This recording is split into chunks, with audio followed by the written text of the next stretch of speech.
Berjumpa lagi dalam permenungan kita edisi Kamis 1 Desember 2022, pekan pertama Advent.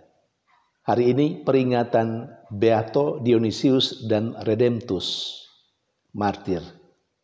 Disebut martir Indonesia. Bacaan-bacaan liturgi hari ini, bacaan yang pertama dari kitab Nubuat Yesaya bab 26 ayat 1 sampai 6. Dan bacaan Injil dari Injil Matius bab 7 ayat 21 dan ayat 24 sampai 27.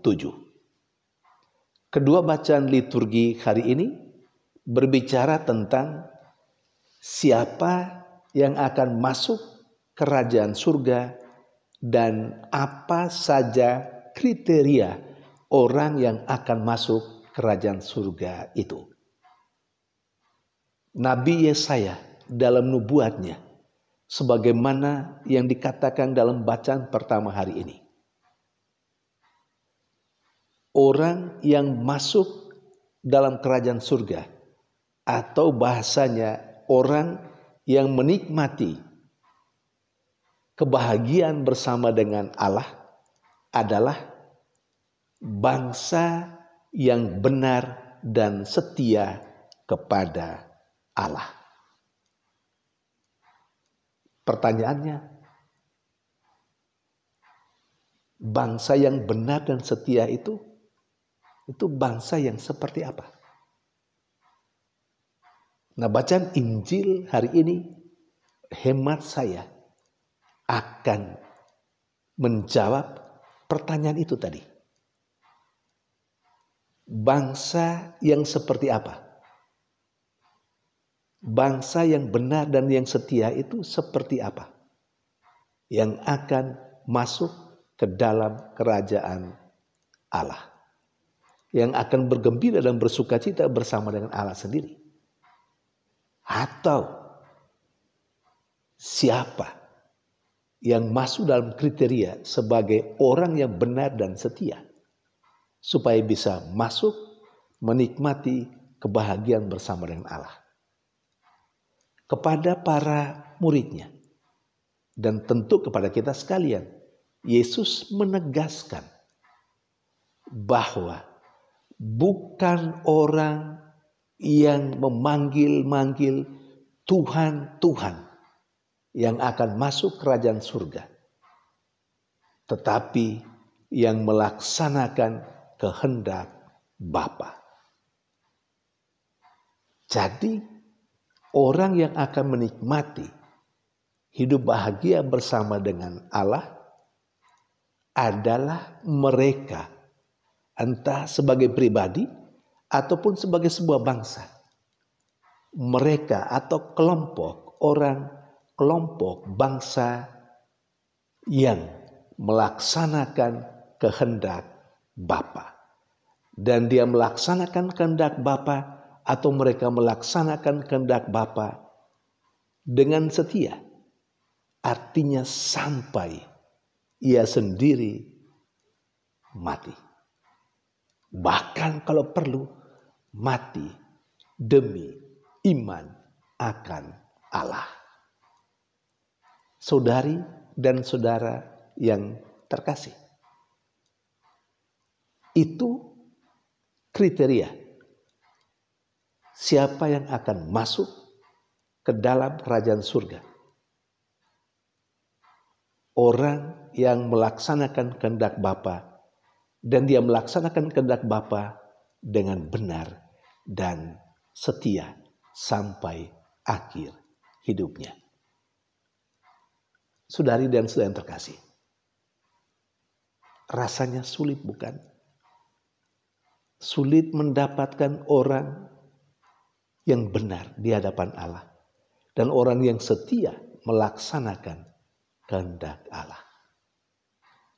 Tapi saya berkali-kali mengatakan, yang sulit itu tidak berarti bahwa tidak bisa.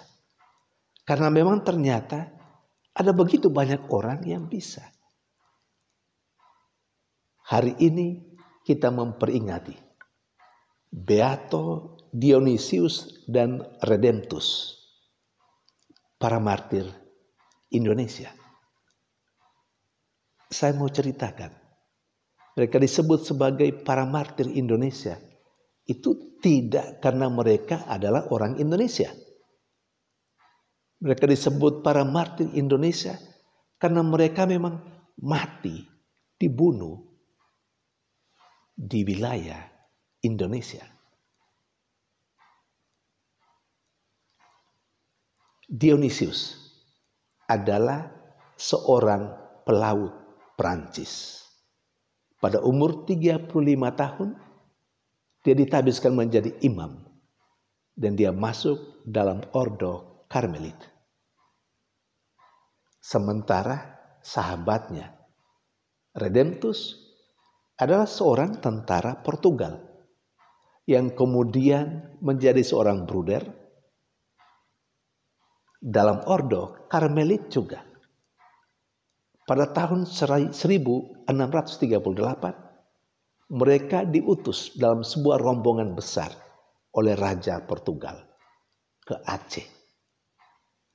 Namun di Aceh mereka ditangkap dan dipenjarakan. Tanggal 29 November tahun 1638, Redemptus dan Dionysius mati sebagai martir. Saudari dan saudara yang terkasih, kedua beato ini adalah contoh paling konkret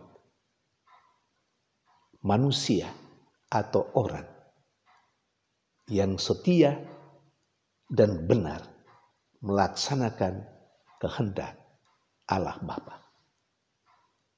Masih ada sekian banyak para martir, para kudus yang dalam gereja Katolik yang kita peringati ataupun yang kita pestakan. Mereka adalah kelompok manusia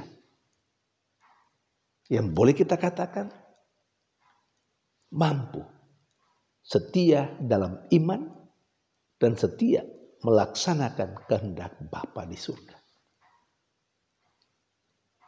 Orang atau kelompok seperti mereka itulah yang sebagai atau secara liturgis gereja Katolik yakini berbahagia bersama dengan Allah dalam kerajaan surga.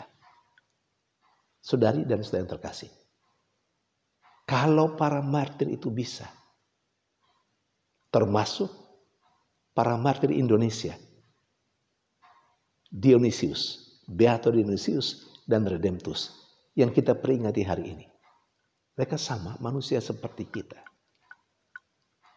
Mereka mampu menjadi orang yang setia sampai akhir hidup. Mereka adalah orang-orang yang telah melaksanakan kehendak Bapa. Kalau mereka bisa, seharusnya kita juga bisa. Tentu perlu perjuangan dan ketekatan yang tinggi. Kalau mereka bisa, kita bisa. Yang paling penting adalah kita mau memulainya. Kapan? Ya sejak saat ini. Di sini, di tempat ini.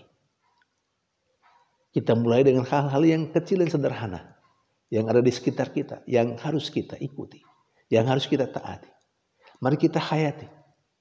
Mulai dari hal-hal yang kecil dan sederhana. Untuk ikut melaksanakan kehendak Allah Bapa kita. Dan kita melakukan itu dengan setia. Sampai akhir hidup kita. Kita setia dalam iman. Sekali kita menjadi orang Katolik, orang yang percaya kepada Kristus. Selamanya kita tetap menjadi orang yang percaya kepada Kristus. Itu orang yang setia dalam iman. Bukan orang yang kemudian dalam perjalanan karena alasan tertentu dan sangat manusiawi. Karena popularitas dan segala hal yang lain yang sangat duniawi. Lalu berpindah, beralih. Bukan itu. Kesetiaan berarti kita mau berpegang teguh pada apa yang sudah kita terima dan kita anuti sampai akhir hidup kita. Dan lebih dari itu, kita mau melaksanakan iman kita yang kita jaga dengan setia itu. Saudari dan saudara yang terkasih, apakah kita termasuk kelompok orang yang setia dalam iman?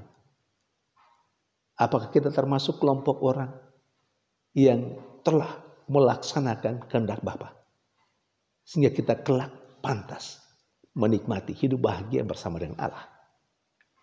Itu tetap menjadi tantangan untuk Anda dan saya. Tantangan untuk kita semua sampai akhir hayat kita. Tuhan memberkati.